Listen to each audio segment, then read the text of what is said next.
Welcome everybody to another edition of the Motown's Wrestling Review. I am your host, Tony Motown Allen, and I am the president of the Motown's Wrestling Group on Facebook.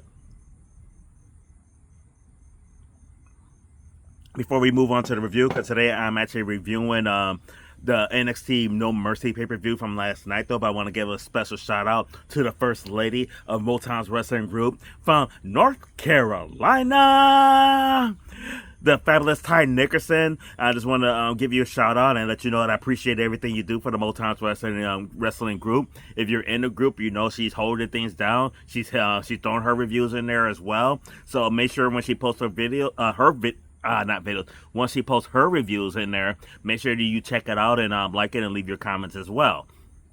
We're doing NXT No Mercy, and the first match in this was Javon Evans versus Josh Briggs.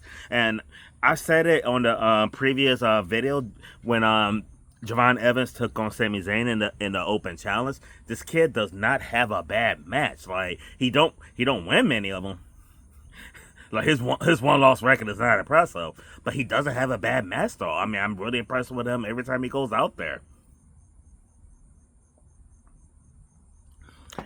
It's a good matchup for him going against Josh Briggs. Josh Briggs is a bigger power guy and everything, and most of the matches the same with Javon Evans have been against bigger opponents, stronger opponents, powerhouse opponents, and everything. So I know he matches up well, and this was no different. Josh Briggs brought the power while he was hitting him with all the hard-hitting moves, but Javon Evans is fast as fuck, athletic as hell, and that springboard cutter, when he jumped from the second rope to the top rope, and then bam, hit him with the cutter. Amazing move. It is an amazing move and everything. I hate the fact that so many people have kicked out of it in the past, but I'm very happy that Josh Briggs is not one of them. Javon Evans finally got that win, and I'm happy for the kid. Next, we have an open challenge for Sol Ruka because Lonnie Rain, whatever her name, her original opponent was not medically cleared to wrestle. Now, I did pick Javon Evans in the last match. I was 1-0 in that one. I did pick Sol Ruka beat the other girl. She didn't take on the other girl, but Sol Ruka is still your speed champion. Speed title is basically a 5-minute match, and then Sol Ruka actually got the win with 4 minutes and 49 seconds. Against the person that I was actually pulling for because, man, this girl, she's much like Javon Evans, has good matches, fucking fine as fuck, needs a fucking win. Hey, Miss Parker. Jada Parker with another good showing and everything, but once again, come up short. Last legend, whoop that trick, woman, and Jada Parker need to whoop that trick. But Trick Evans' woman Last Legend came out with the distraction of Jada Parker, leading into Sol Ruka getting the win. And it just sucks that Jada Parker did not get a win again. I wasn't really expecting her to win. I'm actually 2-0 on my predictions, even though my heart was with Miss Parker. Hey, Miss Parker.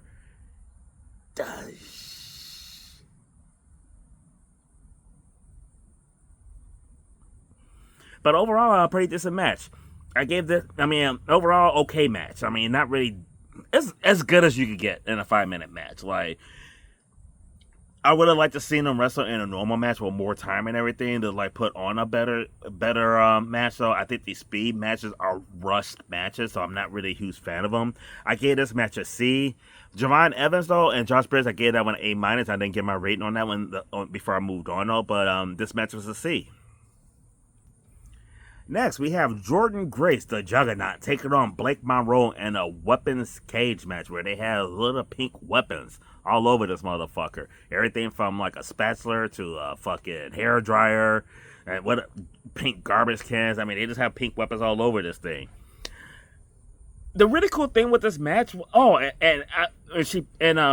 Monroe pulled out the fucking bag, and I thought we was about to get tongue taps, but we actually got little diamonds. So, I mean, and some people might be like, what's the big deal with that?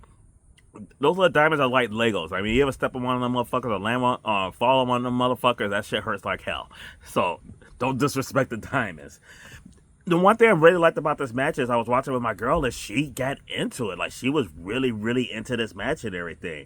I mean, and that's what I like about NXT, though, because, like, even people who are not huge wrestling fans seem to really get into it and everything. Like, my mom never watched NXT before WrestleMania weekend, but after that WrestleMania weekend, she fell in love with it. NXT just kind of draws you in. Like, even if you're not like a typical wrestling fan, NXT always brings something that's really entertaining. This match was no different. I did play Blake Monroe to win for multiple reasons. Number one, Blake Monroe is tough as fuck. And number two, them titties. Blake Monroe can get it like this. But Blake Monroe was tough as fuck and everything. We seen what she did in AEW when she was feuding with Timeless Tony Storm. So it's not like no Blake Monroe cannot go.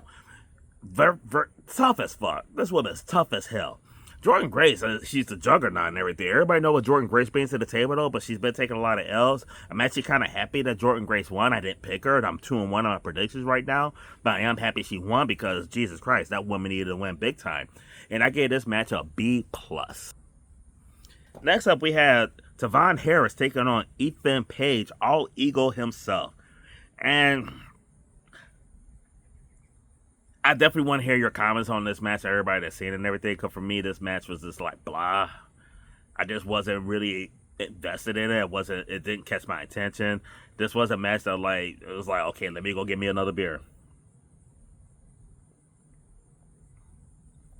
Let me see if I got any liquor in the bar. Let me see if I need to take a piss break, because this match just wasn't interesting to me at all. I gave the match a D. Ethan Page did win. I was happy that Ethan Page kept his title though, but I really gave no fucks about this match at all. Like 0 fucks given and a D given. So next up, we have Lola Vice versus JC Jane. For the NXT Women's Championship. It's just like, what? Who? I just want to know. And everybody brag about the job that Shawn Michaels is doing at NXT. I just want to know, is JC Jane doing a little HBK lip service to get this push? She's the leader of Fatal whatever they are. No, the bootleg Fatal Attraction, the bootleg Mandy Rose group.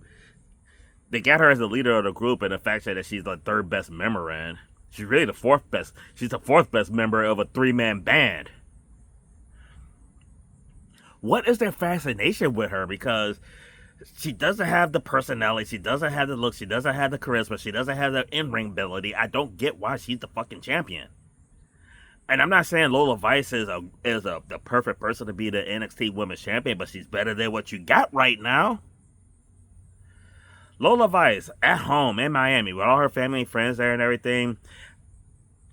I picked Lola Vice to win this one.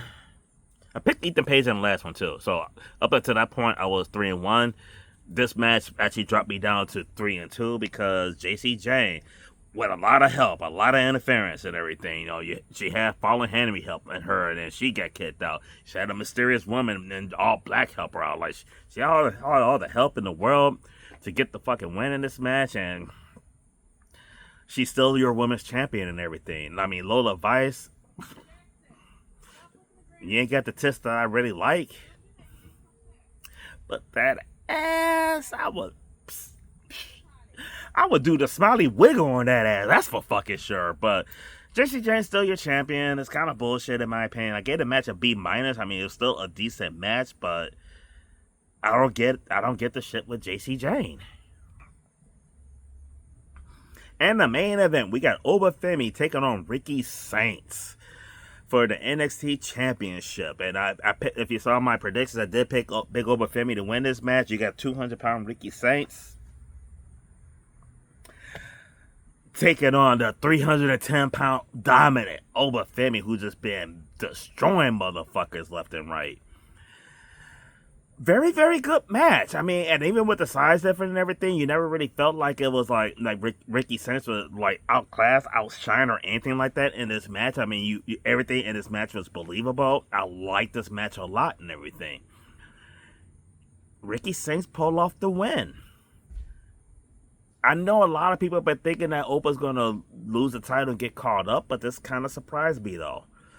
I will give the mastermind Bobby Roode some credit, though, because he did say in one of our conversations that he could see Ricky Saints being the one to take the title off of Obafemi, and then maybe they transition somebody like a Javon Evans to the championship, because a person like Javon Evans might be a little bit more believable to beat Ricky Saints for the title more so than Obafemi.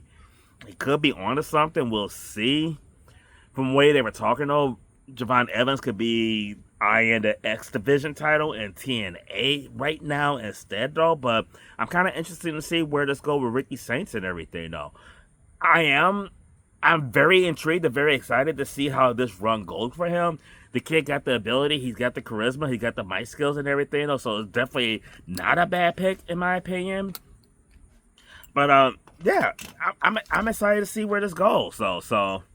And as far as like my tap outs moments and tap out moment and match of the night, my match of the night was Javon Evans versus Josh Briggs. That was the best match of the night in my opinion, and a great way to kick off the show.